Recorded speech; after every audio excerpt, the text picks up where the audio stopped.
La informática y la revolución que está suponiendo trae consigo una serie de grandes cambios para la humanidad. Cibercultura es un neologismo formado por las palabras ciber, refiriéndose sobre todo al ciberespacio o cibernética, y cultura en sentido amplio como forma de vida, adaptación, forma de entretenimiento, etc. Aunque es un término reciente, sin duda es importante para entender la realidad social actual.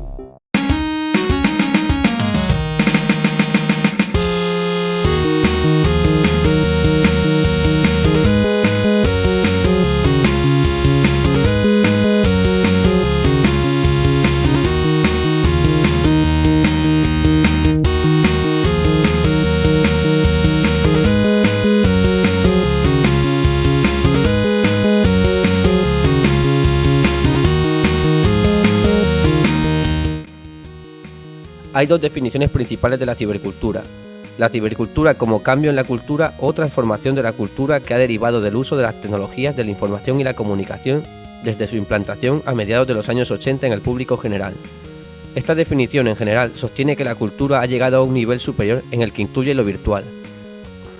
Otra definición que varios expertos dan es la de evolución desde la cultura audiovisual en cuanto a formas de comunicación.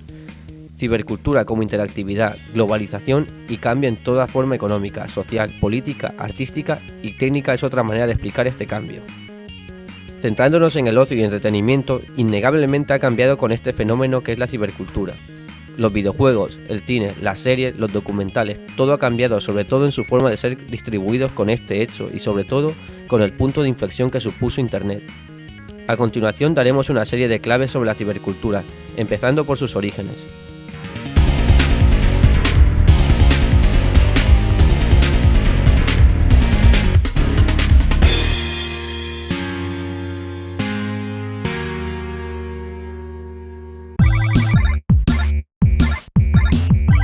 La revolución informática ha hecho la vida laboral sumamente más fácil, cambiando nuestro estilo de vida y propiciando que muchos puestos de trabajo se transformen, transformando así la economía.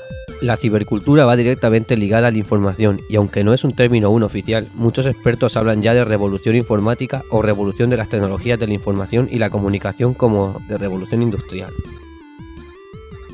Cuando comenzó la informática y en los primeros años y primeros ordenadores, un ordenador era poco menos que una infraestructura escasa para un propósito muy específico y había muy poquitos en todo el mundo. Cuando llegó Internet y la conexión de esos dispositivos, para que se hagan una idea, en ningún momento nadie pensó que podría haber miles siquiera de dispositivos conectados a una red como Internet. Contar actualmente con billones de dispositivos conectados demuestra que ha tenido básicamente una tasa y un índice de penetración bestial. Aún estamos inmersos en esta revolución de las TIC, pero como punto de referencia, aunque realmente empezó con el teléfono y la televisión, el año más claro sería 1971, cuando se creó el primer microprocesador y comenzó la producción de ordenadores personales. Fue realmente a mediados de los años 80 cuando tomaron impulso estas tecnologías gracias a los nuevos sistemas operativos, más concretamente Windows en el 1985, que en un año pasó a ser la empresa más cotizada de Wall Street, cambiando la economía para siempre en el mundo. Esto acercó los ordenadores al público general y se vendieron como una herramienta para facilitar la vida. En esta época de prosperidad y pleno auge del neoliberalismo, enseguida se hicieron hueco estas máquinas en la vida de la gente y por supuesto, eran vistas como algo más que herramientas. Podían servir para el ocio. Bueno, los niños de aquella época, como por ejemplo yo, empezamos a utilizar el ordenador con fines lucrativos, ¿no? Y de ocio. Todavía recuerdo la cantidad de juegos que conseguíamos, o bien por intercambio, o bien por copias entre amigos, y utilizábamos medios como este, claro. En aquella época, en un disquete de estos podías meter bastantes juegos, a lo mejor podías meter 5 o 6, ¿no? Lo que en una tarde te daba bastante entretenimiento. Era muy común quedar los amigos, porque no todos teníamos ordenador o videoconsola, ya que tenían un precio muy elevado en aquella época. Con lo cual el fenómeno del videojuego también servía como reunión entre amigos, ¿no? Una excusa más para juntarnos y pasar la tarde. No obstante, el acceso a la información era mucho más limitado que ahora, por lo cual si queríamos disfrutar de los últimos títulos, teníamos que acudir a salones recreativos. Eran unas salas dedicadas al mundo del videojuego íntegramente, en las cuales pues tú con una moneda que llevaras suelta podías echar una partida a una máquina como por ejemplo la que vemos aquí atrás, que en los años 90 tuvo bastante éxito.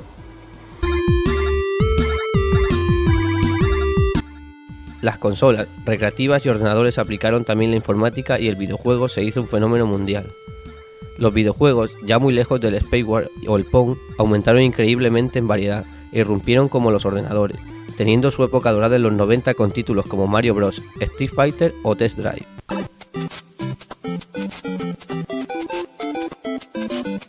En los años 90, el fenómeno del videojuego también sufrió una alteración bastante importante, y era el hecho de poder llevarlo contigo a cualquier parte. Fue cuando empezaron a salir por parte de las principales compañías de videojuegos de la época las consolas portátiles. Tenían una limitación importante, y era que los videojuegos eran bastante más sencillos, tanto como los domésticos como los que estaban en las máquinas recreativas. Eran versiones bastante reducidas del juego original, y además tenían otra limitación importante, y es que utilizaban sistemas de alimentación como viene a ser una pila de un mando a distancia, que hoy en día tiene una capacidad bastante corta, ¿no? Al igual que sucede en el mundo deportivo, y más concretamente en el fútbol, habían varios bandos en el tema de los videojuegos. A principios de los años 90, los dos bandos que había principales eran Sega y Nintendo, que eran las dos compañías de videojuegos, por supuesto de importación, que rompieron en nuestro país en aquella época y trajeron el fenómeno de videojuegos. Cada fabricante tenía su soporte, en este caso su videoconsola. Los videojuegos normalmente llegan en cartuchos y además tenían un precio bastante elevado, lo cual facilitaba también el intercambio de videojuegos o incluso el préstamo en establecimientos como por ejemplo los videoclubs, que desde el principio estaban destinados al alquiler de películas, ¿no? También incorporaron en su catálogo el tema del videojuego. Y es cierto que con los precios tan elevados que tenían y el público tan joven que formaba parte del colectivo gaming en aquella época, la única manera de acceder a los títulos muchas veces era pues alquilándolo, ¿no? Al igual que pasó en los videoclubs, los kioscos también sufrieron una transformación. Hasta ahora estaban vendiendo la prensa dedicada a la mera información, y a partir de estas fechas empezaron a irrumpir las revistas de videojuegos, ¿no? Inclusive algunas de estas revistas formaban parte de alguno de los fabricantes de las videoconsolas, como podría ser por ejemplo la revista de Nintendo exclusivamente, ¿no? En esta época la sociedad estaba bastante preocupada por el contenido que visualizaban o tenían acceso los más jóvenes. Sí es cierto que en televisión se cuidaba mucho y habían series como por ejemplo El Coche Fantástico, El Equipo A, el cual eran series que tú nunca ibas a ver ningún contenido perjudicial, digamos que era apto para todos los públicos. Pero sí es cierto que cada vez, conforme se fue aproximando la realidad, el fenómeno del videojuego, la sociedad se alarmó bastante porque habían videojuegos con un contenido alto de violencia, por ejemplo, ¿no? Como es el caso de Mortal Kombat. Es de recordar que este fue uno de los pocos países que censuró el videojuego y obligó a la compañía a suprimir, por ejemplo, las escenas en las que aparecía sangre, ¿no? En el 2000 hubo una gran evolución de todo el mundo de los videojuegos, propiciado sobre todo porque muchos fabricantes se apuntaron a este carro que tantos beneficios estaba dando, pero ninguno de ellos contaba con el fenómeno de las comunicaciones, que también sufrió un gran avance por estas fechas. De hecho, muchas compañías de videojuegos se vieron obligadas a cerrar mediante el fenómeno del pirateo. Y es que en esta época los fabricantes se gastaban bastante dinero en recurrir a métodos para impedir que la gente pudiera copiarse los videojuegos, que realmente eran la forma de tener beneficios, ya que la videoconsola en muchos casos la ofrecían a precio de coste. Con el fenómeno de Internet, el acceso a la información fue mucho más rápido para todas las personas y se facilitó que los videojuegos se propagaran aún más, incluso que se pudieran jugar varias personas en una misma partida, ¿no? Lo cual hasta ahora era impensable.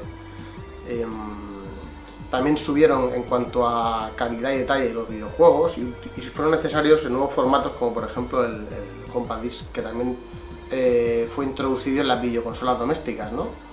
Tal vez la videoconsola que marcó una época fue la PlayStation 1, que ya utilizaba este soporte novedoso, pero todavía las videoconsolas no estaban preparadas ni los ordenadores al fenómeno de Internet porque las conexiones eran demasiado lentas.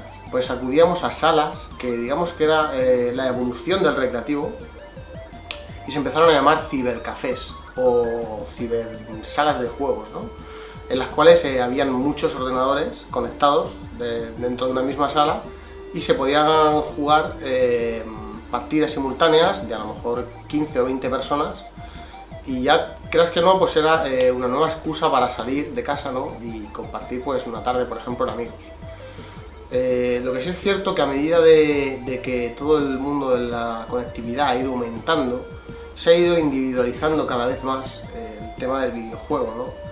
A día de hoy, por ejemplo, pues en las casas hay unas conexiones de alta velocidad impensables, y que sí es cierto que han facilitado el acceso a la información y le han dado mucha más velocidad, pero también han hecho que disminuya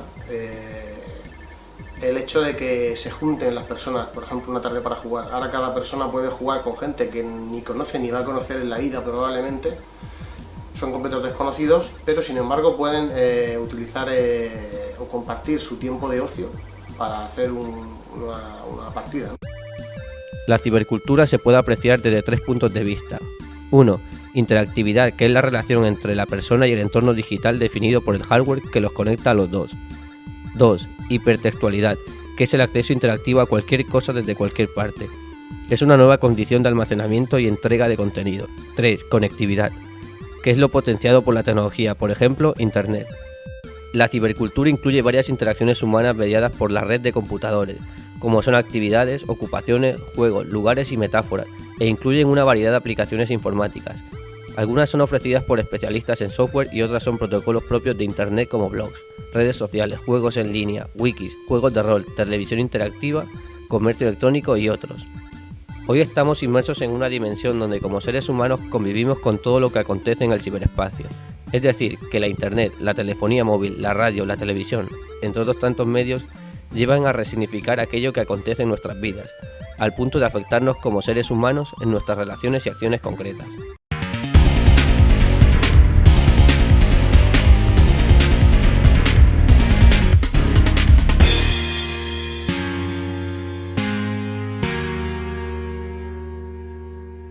Bueno, el tema de la cibercultura claramente es algo que no es que esté por venir, sino que ya ha llegado. Directamente, cuando uno se plantea cuál es el impacto actual y cómo convivimos día a día con lo que es por un lado la cibernética y lo que es por otro lado nuestras relaciones sociales, pues está muy claro que de alguna forma la cibercultura forma parte ya de nuestro día a día. Hay muchos ejemplos, de hecho, que demuestran que esto es así.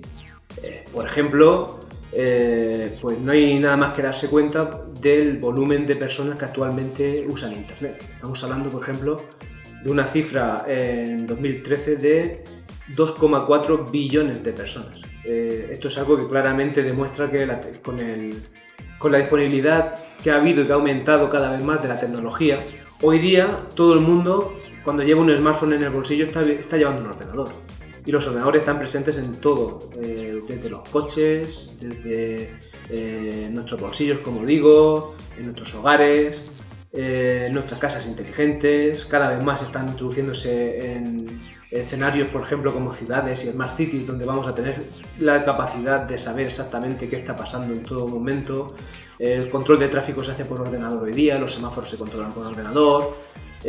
Dicho de otra forma, hoy día, sin duda alguna, la informática, y en este caso la cibernética, es algo que ha marcado nuestra cultura y de alguna forma pues, ha dado lugar a nuevas formas de entretenimiento, ha dado lugar a nuevas formas de relacionarnos, que si uno se para a pensar, ha habido un cambio radical que quizá poco a poco se ha ido dando y no nos hemos ido dando tanta cuenta.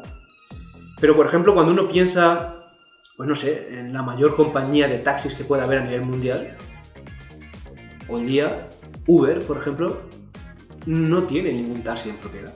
Entonces, todo está cambiando a una velocidad vertiginosa y nos damos cuenta cómo justamente hoy día el mundo ya es digital, ¿vale? Mientras que antes realmente una empresa en muchos casos tenía que disponer de aquellos elementos que realmente comercializaba o vendía, hoy día existen empresas totalmente digitales que no tienen como tal físicamente ningún producto y sin embargo son los proveedores fundamentales y las empresas más grandes en ese sector. Eso demuestra claramente que el valor ahora mismo ya no está en los productos en sí, sino en la digitalización de los mismos. Hoy vemos claramente cómo la cibercultura ha tenido un fuerte impacto social. Los distintos medios que nos ofrece Internet han permitido que la interacción en tiempo real sea posible, y ahora incluso más, gracias a los dispositivos portátiles que nos permiten estar las 24 horas del día conectados. Podemos ver cómo la intuición educativa, el entorno familiar y laboral han sido afectados por el mundo de las redes. Pero esta influencia puede preocupar, ya que el ciberespacio podría estar cobrando demasiada importancia en entornos familiares, donde muchas relaciones podrían ser dañadas a causa de esta influencia. En este contexto, hemos de citar el concepto de la sociedad de redes de Castells. La sociedad está fundada por diversas redes de personas que producen, reciben, almacenan y transmiten información. Y una de las ventajas de pertenecer al mayor número de redes es una posición más alta en la sociedad. Desde este punto de vista, las personas y las empresas tienen más oportunidades de competencia y productividad, gracias a las redes que se han llegado a construir. Y en este contexto citamos a Smith y Collar, que plantean que las comunidades raramente existen de forma exclusiva en el ciberespacio. Y es que las relaciones que surgen en Internet son fortalecidas por el comportamiento, las necesidades o problemas comunes que pueden tener diferentes personas. Bueno, pues yo creo que en este momento, más que un impacto social, hay una transformación a nivel social y hemos pasado de una cultura audiovisual a una cibercultura, y el cambio está en proceso, pero es evidente y es irreversible. La cibercultura en los países occidentales y en los de economía capitalista del resto del mundo está prácticamente implantada.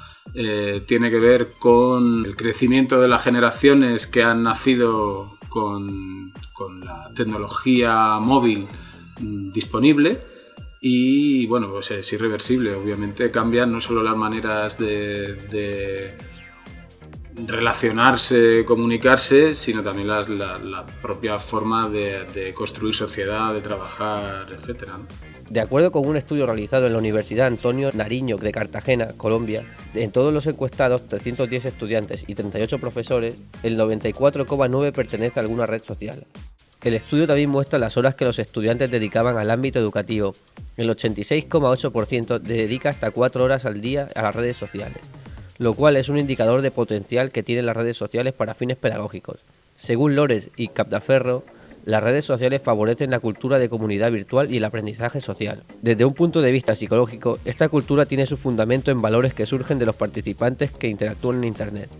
Internet ha sido, sin duda alguna, el motor fundamental que ha hecho que se produzca este cambio, porque ha permitido interconectar cualquier par de dispositivos, estén en cualquier parte del mundo donde estén, entre sí.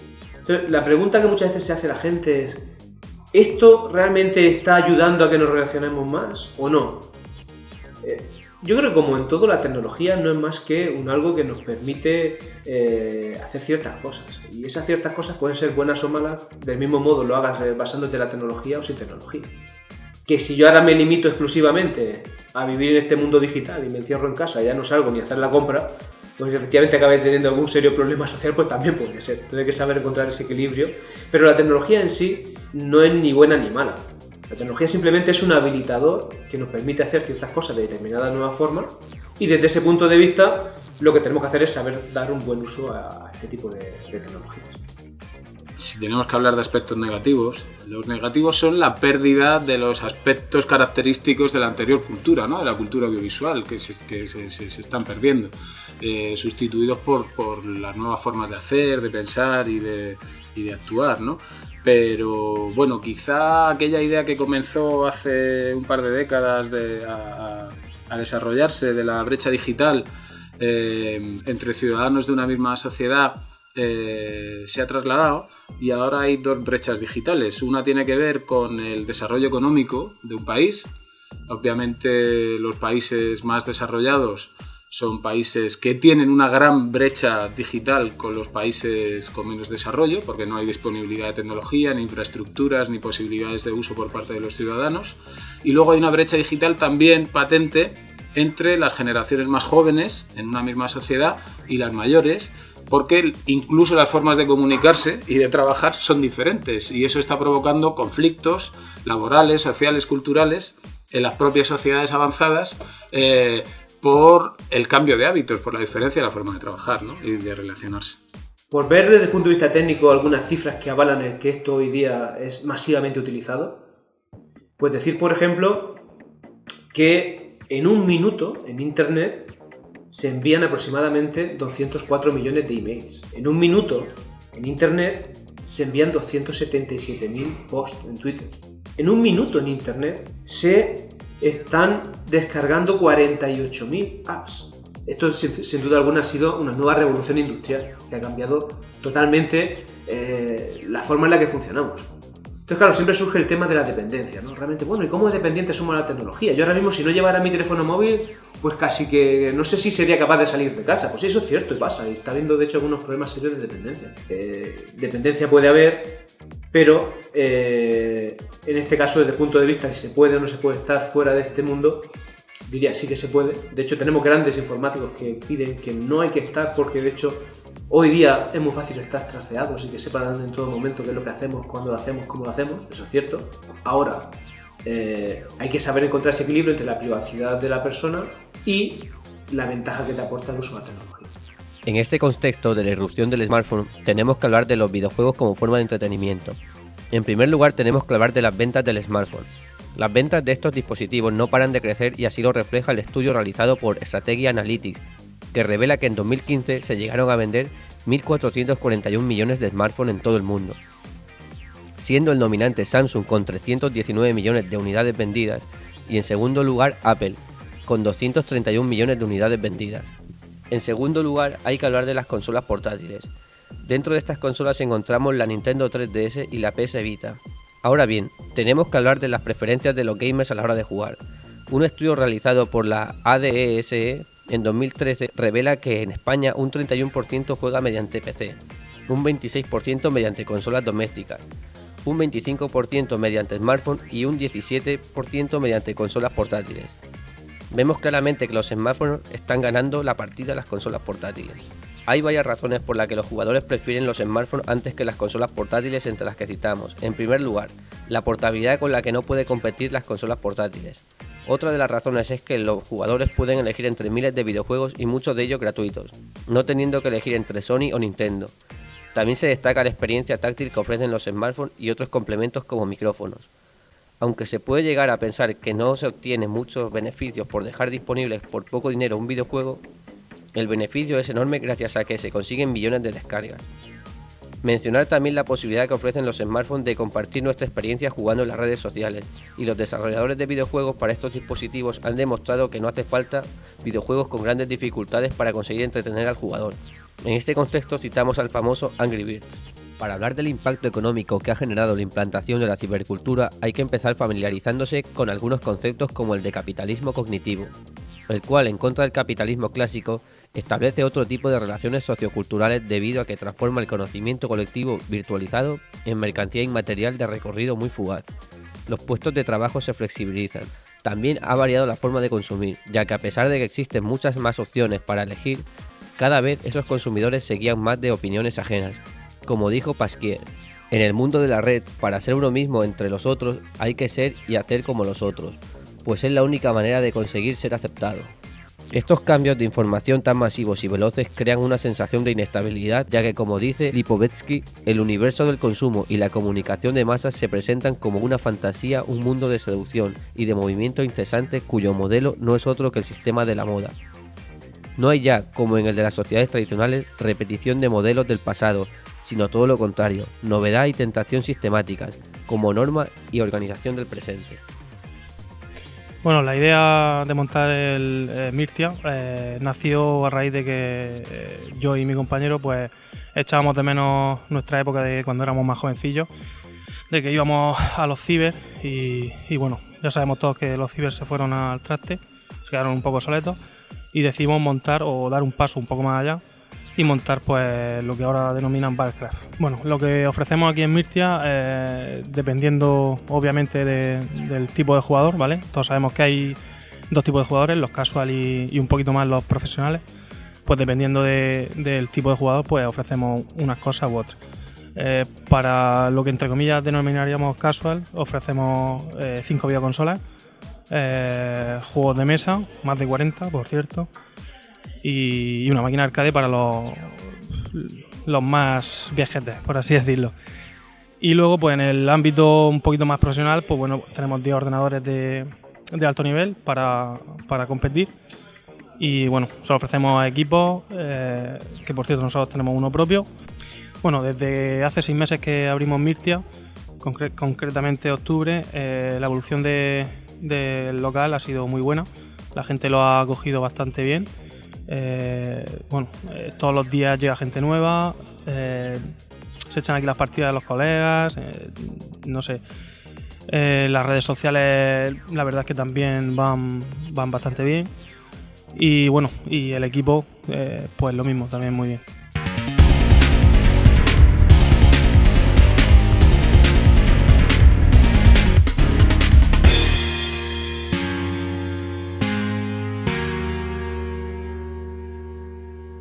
Estamos viendo toda una serie de avances en lo que tiene que ver con el procesado y análisis de los datos, que nos permiten averiguar patrones, saber encontrar aspectos a mejorar, etcétera, en todo lo que pasa hoy día.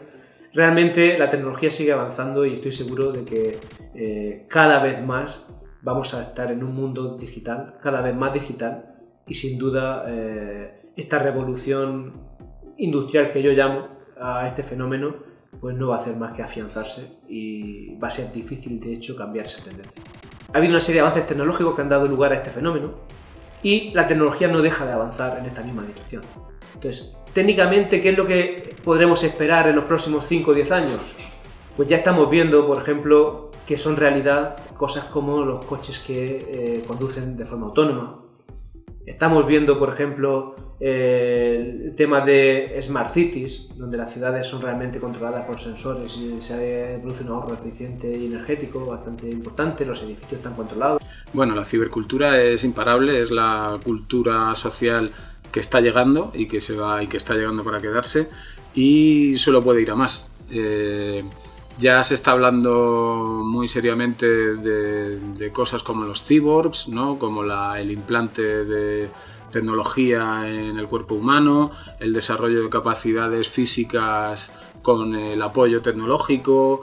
Ese tipo de cosas van a seguir llegando, nos van a afectar como personas en lo físico y en lo social, por supuesto. Incluso a nivel social yo creo que iremos tendiendo a una relación mucho más amplia, con muchas más personas, pero mucho más superficial, y seremos menos, yo creo que compartiremos menos cosas porque lo vamos a hacer mucho más a través de lo virtual y mucho menos a través de lo físico, seguramente.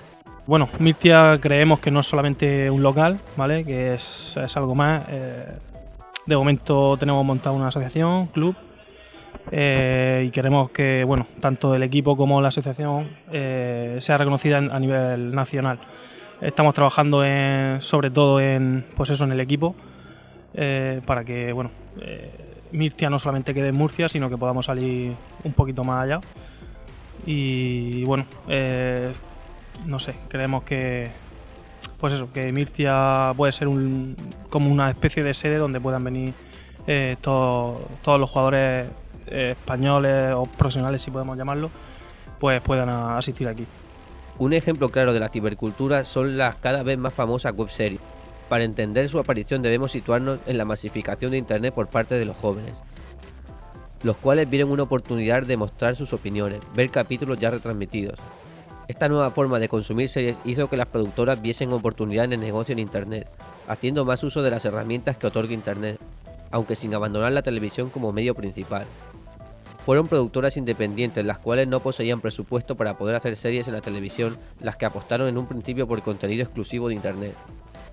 Uno de los ejemplos más famosos en España es la productora Different y su afamada webserie Malviviendo. Otro ejemplo del mundo audiovisual en el ciberespacio es el portal Netflix, fundado en 1997 como un videoclub por correo, aunque la denominada Revolución Netflix se debe a sus servicios de visualización en streaming de contenido multimedia como pueden ser películas, series y documentales. Este servicio, principalmente exclusivo para Estados Unidos, se ha ido expandiendo hasta estar disponible en casi todos los países del mundo. Conclusión. A partir de la web 2.0, la participación colectiva de los usuarios establece mecanismos de alto nivel de interacción. Esta comunidad de usuarios utiliza los servicios multimedia para estar interconectados en las redes sociales. Desde estas interacciones multimodales y multimediales se logra un intercambio ágil de la información y una colaboración masiva en la creación de toda clase de contenidos. Este tipo de servicios en red se valen de la inteligencia colectiva como fuerza de producción inmaterial del capitalismo cognitivo.